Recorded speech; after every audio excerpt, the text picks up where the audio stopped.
మిత్రులందరికీ నమస్కారం. ఈరోజు అతి ముఖ్యంగా నేను తెలియజేయాలనుకున్న విషయం ఏమిటంటే, ప్రతి ఒక్కరూ గ్రహించాలి, అర్థం చేసుకోవాలి,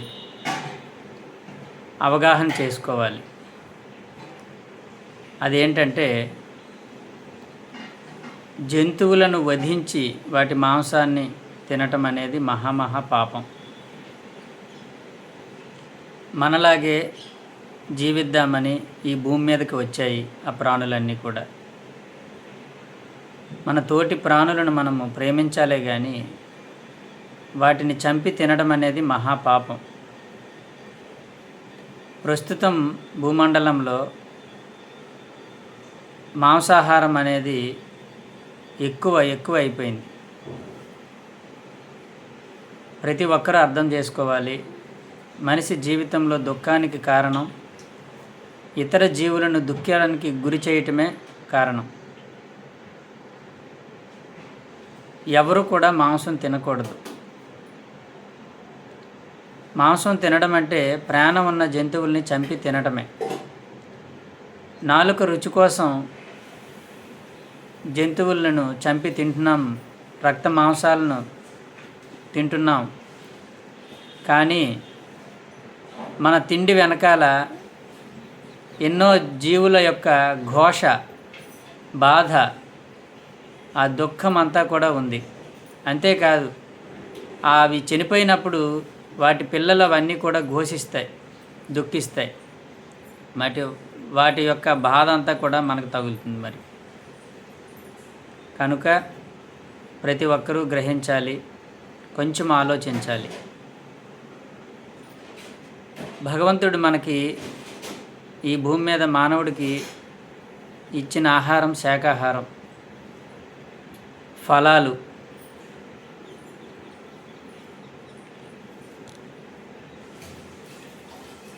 మంచి పళ్ళు ఇచ్చారు, కూరగాయలు ఇచ్చారు, ఆకుకూరలు ఇచ్చారు. వాటితో చక్కగా మనం తిని జీవించాలి తప్ప మాంసంతో, రక్త మాంసాలతో కడుపు నింపుకోవడం అనేది అది చాలా దురదృష్టకరమైన విషయము. మాంసం తింటే బలము, శక్తి అనుకుంటారు. శాకాహారంలోనే అన్ని పోషక విలువలు ఉన్నాయి. కనుక ప్రతి ఒక్కరూ గ్రహించి కొంచెం ఆలోచించి మాంసాహారం మానేద్దాం, శాకాహారులుగా జీవిద్దాం. ఒకసారి ఆలోచించండి.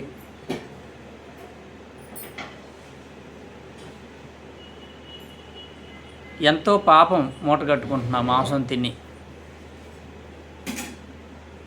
పాపం వల్లే రోగాలు వస్తున్నాయి మనిషికి. అంతేకాదు, ఎంతో ఉన్నతంగా ఎదిగి ఈ లోకం నుంచి వెళ్దామని వస్తాం మనం. జంతువు యొక్క ప్రాణ హానికి మనం కారకులమయ్యి మన ఆత్మ యొక్క ప్రగతిని కోల్పోయి క్షీణింపజేసుకొని వెళ్తున్నాము.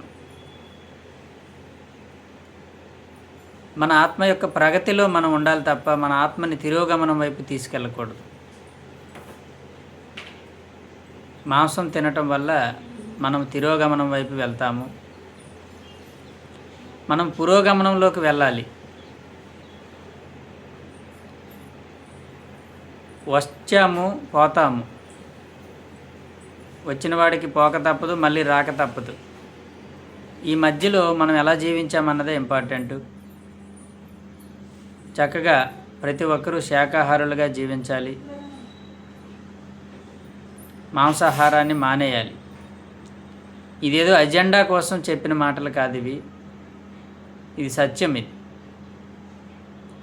తక్షణము ప్రతి మనిషికి అవసరమైన విషయం ఏంటంటే శాకాహారమే. మాకు తెలుసు అంటారు, కానీ మానలేకపోతున్నాం అంటారు. దానివల్ల హాని ఉందంటప్పుడు మనం మానేయాలి. అది శ్రేయస్కరం కాదన్నప్పుడు వాటిని మనం మానేయాలి, దూరంగా ఉండాలి. జంతువులు అనేవి మనకి తమ్ముళ్ళు లాంటివి. మనతో పాటు ఈ భూమండలం మీదకి వచ్చాయి. అవి మన ప్రేమను కోరుకుంటాయి, కానీ అవి క్షణక్షణం భయంతో జీవిస్తున్నాయి. ఏ క్షణంలో మా ప్రాణాలు పోతాయో అని. వేలకు వేలు, లక్షలకు లక్షల ప్రాణాలని ప్రతిరోజు తీస్తున్నాడు మానవుడు. మరి అన్ని ప్రాణాలను బలిగొంటున్నప్పుడు మనిషికి శాంతి ఎక్కడుంటుంది, సంతోషం ఎక్కడుంటుంది? దుఃఖం తప్ప.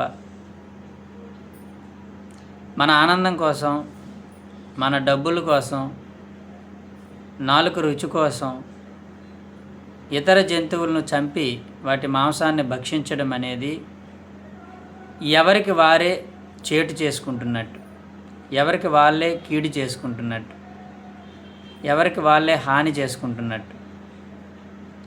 నీకు నువ్వు మేలు చేసుకోవాలి అనుకుంటే ఇంకొక జీవిని చంపకూడదు, వాటి మాంసాన్ని తినకూడదు. నీకు నువ్వు మేలు చేసుకోవాలి అనుకున్నప్పుడు చక్కగా మాంసాహారాన్ని వదిలిపెట్టి గుడ్డుతో సహా మంచి శ్రేయస్కరమైన శుభాహారమైన శాకాహారాన్ని మాత్రమే భుజిద్దాం. మాంసాహారాన్ని విడిచిపెట్టేద్దాం. మన పిల్లలకు కూడా చక్కగా శాకాహారాన్నే అలవాటు చేద్దాం. మాంసాహారం వల్ల పిల్లల్లో కూడా క్రూరమైన భావాలు, అసహనము, భయము లాంటి గుణాలు ఎక్కువగా వస్తాయి. చక్కని సాత్వికమైన ఆహారం వల్ల సాత్వికమైన భావాలు వస్తాయి. జంతువులు తినే జంతువులను క్రూర మృగాలు అంటాము. అంటే జంతు మాంసాన్ని తినడం వల్ల వాటికి క్రూరత్వం వస్తుందంటాం. మరి మనం కూడా మాంసాహారం తిన్నప్పుడు మనలో కూడా క్రూరత్వం అనేది పెరుగుతుంది. ఆ క్రూర భావాలు అనేవి వస్తాయి మనకి. మనం ఎంత శాంతంగా ఉందామనుకున్నా ఉండలేము. కాబట్టి అర్థం చేసుకోండి, ప్రతి ఒక్కరూ కూడా తప్పనిసరిగా జీవితంలో పాటించవలసిన ముఖ్యమైన నియమము శాకాహారిగా జీవించటము. అలాగే ఈ విషయాన్ని ప్రతి ఒక్కరికి తెలియజేయాలి. మనం మాంసం తినకపోతే తప్పేమో, నష్టమేమో అనుకున్న మనుషులకి మనం ఎడ్యుకేట్ చేయాలి, మాంసం తినడమే తప్పు అని. అందరికీ శాకాహారాన్ని బోధించాలి మనం. అది వెరీ ఇంపార్టెంట్. ఎందుకంటే చాలామందికి తెలియదు. లైఫ్లో అంతా దుఃఖంగా ఉంటుంది, బాధగా ఉంటుంది, అసహనంగా ఉంటుంది. ఎందుకు శాంతి లేదు అంటే తినే ఆహారం వల్లనే అది అలా జరుగుతుందన్న విషయం అందరికీ తెలియజేసినప్పుడు అందరిలో కూడా చక్కని మార్పు వచ్చి ఏ జంతువుల్ని చంపకుండా చక్కగా ప్రకృతి పరంగా మనకి ఇవ్వబడిన ఆహారంతోనే మనం జీవించాలి. ఇది అందరూ అర్థం చేసుకుంటారని, మాంసాహారాలు అందరూ శాకాహారులుగా మారుతారని విన్నవించుకుంటూ ధన్యవాదాలు తెలియజేసుకుంటున్నాను. Thank you very much.